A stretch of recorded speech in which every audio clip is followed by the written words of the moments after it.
My name's Hans Bennewitz. I'm an art director at VSP. After hours, I get a lot of my work done here at this collective space in Sacramento. Illustration and design changed my life. I mean, it's one of those things that I found out about it and I was hooked and obsessed about it, and it's never really gone away. I still enjoy meeting other creatives, and it's led me to meet a lot of people that I've really felt like I've connected with emotionally, and I feel like you find the people that get you and understand you, and and still want to hang out with you. Starting out, I was in a punk band. I had noticed work from Asterisk Studios, who now is Invisible Creature, and it just blew my mind of the combination of music and design together, and it just hit that perfect sweet spot for me where I knew what I wanted to do. From there, I explored different movements of art that I fell in love with, from 50s and 60s to WPA posters, just basically everything. I just fell in love with it and wanted to read more and find out more about it. I always try to set time apart so I can actually design. Otherwise, I kind of found out early, if I'm not feeling like I'm doing something that I'm really into, I get kind of depressed, and it's like I don't know why, and it's something I found out early in life. It's like I just need to make things. I need to feel like what I'm doing is not, I wouldn't say important, but to me it's important and a lot of fun. And so it's like I need something I'm proud of and that I can put up there and say, yeah, I made that. What inspires me is being able to connect with the design community in general. Even social media, seeing what other people are doing. I get inspiration by seeing people hustle and put their work out there, and just, they're proud of it and they just put it up there just because they've made it. I feel someone who's really good about that is Jen and Amy Hood from Hoodspah Design. I did some freelance with them, and man, they're amazing at that. It's great also having design mentors, design friends that you can talk to. You can throw ideas back and forth. You can mention, hey, I'm just staring at this thing. I don't even know if this is cool anymore. I run into that a lot, where it's to the point where I'm like, I think this was cool about an hour ago, but now I don't know. Even with music, when I'm writing a song, there's this part of me that's very self-conscious. Whenever you put yourself out there, you're putting yourself up to fail, at least in your mind. What if this doesn't go well? What if this, ruins the streak of good work that I've been doing, or, so it's just one of those things that you got to put yourself out there.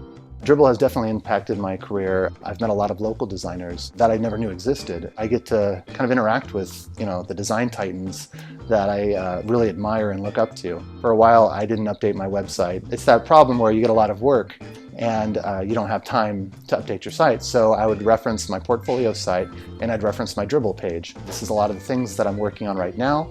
I'm really proud of it, but at the same time, I might not throw it in my portfolio just because you don't want an overcrowded portfolio, but kind of gives them a vibe for what my style's like. I never came from the rub-off type days. A lot of my art directors from when I first started did, and I think that's cool seeing the change. But for me, just in general, I remember there wasn't a lot of online social sharing for design. I'd have to wait for the newest design annual to come out, which I always would, and I still check them out quite a bit, but I remember that was the only way you can get a pulse on what's happening in the design world, really.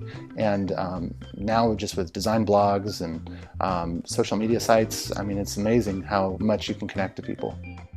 Starting out, and even now, it's still gig posters. That's kind of been a love of mine because it combines my love of music and my love of design. I think that's something that why I really appreciate kind of the vintage or more throwback things of yesterday. There were more limitations back then, and it required more creativity. As designers, when you have limitations, it seems you do your best work. You only have 2 colors to do something.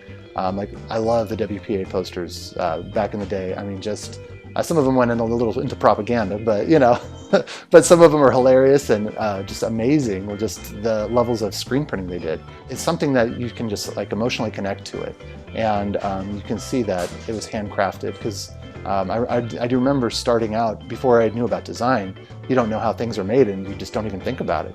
So it's just cool thinking that someone put all that time and effort into something.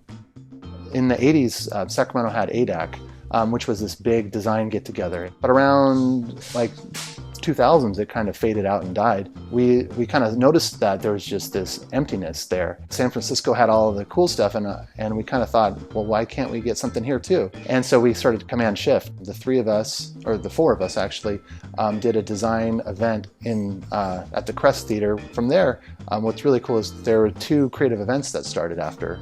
Creativity Plus and Creative Mornings. They're both doing monthly things now, and it's really cool seeing the Sacramento scene come alive. You can't do something great by occasionally doing it.